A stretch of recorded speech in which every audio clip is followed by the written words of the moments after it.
In the 50 States of Fright series, we take a look at urban legends, folk tales, and horror stories from across the 50 states of America.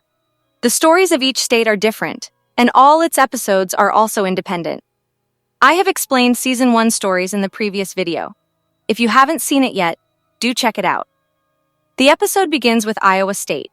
In the year 1990, an Amish mother comes to the nearby Banville Bridge in the middle of the night with her 3 daughters, including Hannah.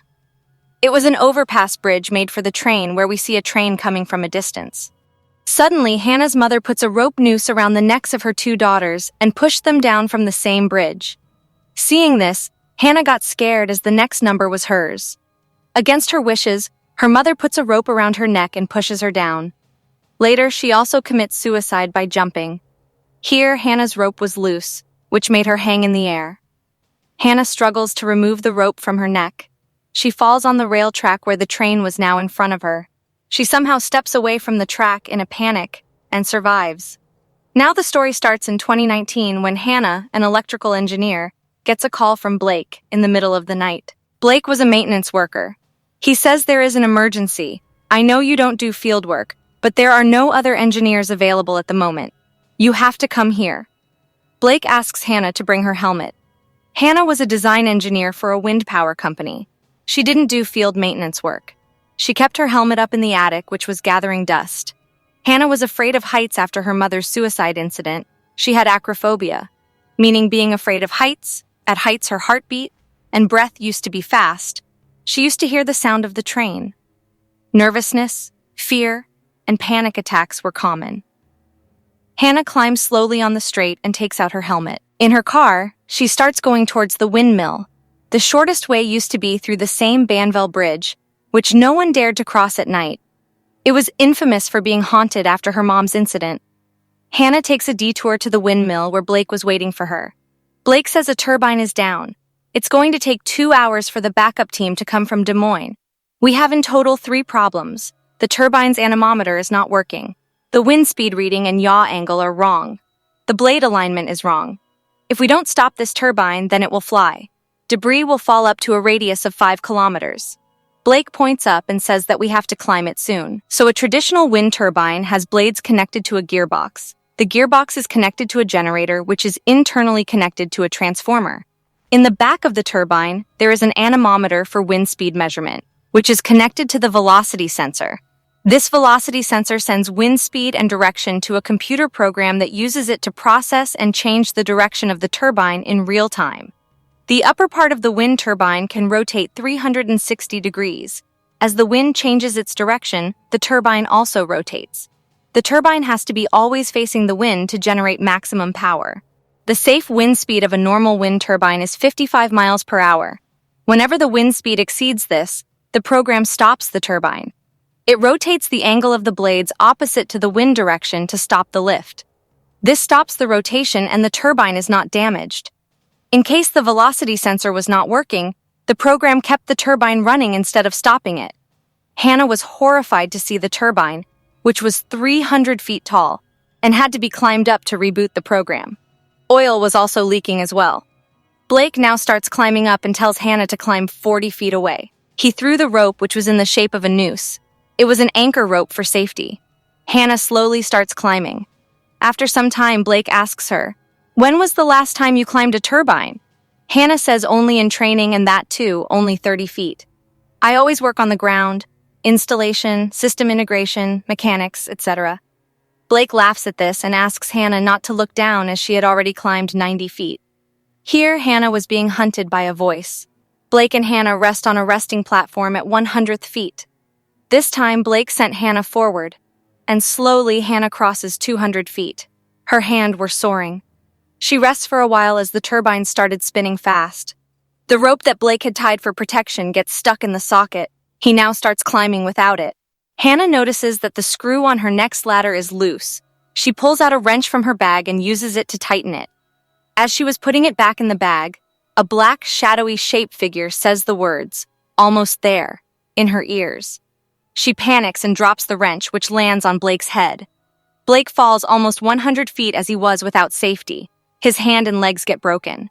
Hannah panics, but Blake tells her not to stop and move on. Hannah starts climbing up again and rests on the 250 feet platform. Now the whole turbine starts shaking. The wind speed was high. All the interior lights of the turbine go out, and thick pitch darkness envelops. Blake asks Hannah to turn on the lights on her helmet. As she does, the ghost figure of her mom appears in front of her and screams hello. This makes Hannah off balance. Since her safety was on, she doesn't fall. After some fear, she starts climbing. Soon she sees a train-like object coming from above. She closes her eyes as soon as the train comes near her. It turned out to be an emergency lamp that was falling down. Hannah quickly climbs the remaining 50 feet to reach the generator cabin. There was a fire in the cabin due to fiction, which she extinguishes and reboots the program. As she goes to apply the emergency brakes, her mother's ghost attacks her again, using a rope around her neck. But Hannah, now strong, fights. She pulls out the rope and applies the brakes, which switch on the emergency backup lights. Hannah stays in the same cabin until morning to program everything properly and later opens the top panel to feel the fresh air. She was now confident. The fear inside her was gone. Later on the ground, she met Blake as he was taken to the hospital. Hannah now takes the route via the same Banville Bridge to confront fear. As soon as her van arrives at the bridge, her mother's ghost appears and attacks her. The van goes off balance and collides with the pillar of the bridge. Hannah was hurt, but not scared. She fights with the ghost and ties the rope lying on the back seat of her van tightly around her neck, then gave her a good kick and threw her out of the van. With this, the story ends. So this was the story of Iowa State. Here, this Banville Bridge is infamous for being haunted. According to local legend, a woman committed suicide here along with her children. No one drives on this bridge at night, as people believe that a ghost-shaped lady will punish them. Many people claim that they have heard the crying of a woman, the crying of children here. Locally, it is also called Terra Bridge or Terror Bridge. The next story is from Washington State, where a teenage boy was telling the story. He says, since childhood, we have heard stories about old Maltby Cemetery. Like everyone else, we also believed it to be fake. But after seeing what happened with Gretchel kids, my opinion also changed. We see the 3 Gretchel kids who were siblings. Their names were Liam, Mallory, and Aiden. These guys were walking towards the same old Maltby Cemetery. Their family pet rat, Quirky, had died, whom they wanted to bury there. Elder sister Mallory asks why we can't bury it near the house like most. To which Aiden says, I want her to go to heaven, like a mother. Here we are shown a small flashback. The child's mom, Gretchel, was suffering from cancer. She was taking her last breath. She wanted to meet Mallory for the last time, but Mallory got scared seeing her condition. She doesn't go closer to her, and her mom dies just like that. The teenage boy says that the old cemetery is haunted since 1890. The property on which the cemetery was built belonged to a devil worshipper. All the members of the Bell family, husband, wife, children, and grandparents, all performed demonic rituals there. People say that it opened a portal. Aiden asks Mallory to bring flowers. The other 2 start digging in the graveyard, and not long after they find a closed chamber with stairs underneath. Here, Mallory was clearly upset as she didn't want to be there. Mallory sees a flower in front of an old grave, and as she goes to pick it up, a lady ghost appears. She was similar to Mallory's mom in appearance. Mallory runs away seeing this. She tells her brothers to leave this place. But Aiden does not agree. Mallory and Aiden fight over this, and Aiden's toy falls into the same chamber. Aiden loved that toy, as his mother had given him. That's why Mallory now enters the chamber to get it. These stairs and this place were haunted. As Mallory approaches the toy automatically slides down. The place was forcing Mallory to go down.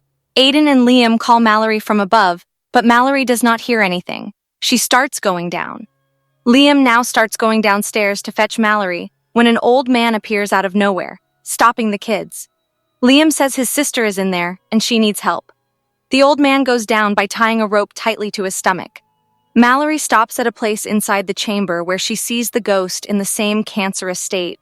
The ghost attacks her and starts slitting her throat. Soon the old man rescues her. Once above, Mallory was in a semi-coma state. When she regains consciousness, the old man had disappeared. The teenager says whether the old man was a ghost or a guardian angel, no one knows. He sometimes appears and sometimes does not.